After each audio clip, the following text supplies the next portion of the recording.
Hello and welcome to How to Helen, where you learn something different every day. As I mentioned on my previous video, I use 3 mechanic shops whenever I need repairs on my vehicles. And 55 Repair Shop is the second repair shop that I use. Fabian is the chief mechanic here at this shop. The quality of repair that they do is very good. That's why the shop is always full. And it's hard for me to get a schedule whenever I need some maintenance. This is Fabian. He's the chief mechanic. How are you? And Fabian, what are your working hours here in the shop? Monday, Saturday 8 to 6, Saturday 8 to 3. 8 to 3. All right. And it's always full because you do a good job. Thank you, thank you.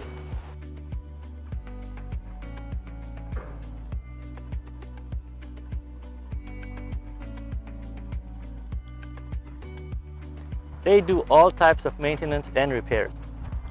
From brakes, shocks, oil change, and even AC.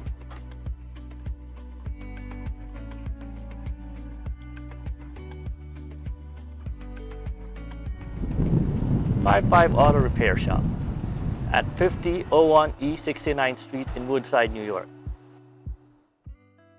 Come into my shop. I see you soon, okay? So that is 55 Auto Repair Shop here at 50th Avenue in Maspeth, Queens. So this has been another episode of How to Helen. My name's Jeff, and thank you for watching.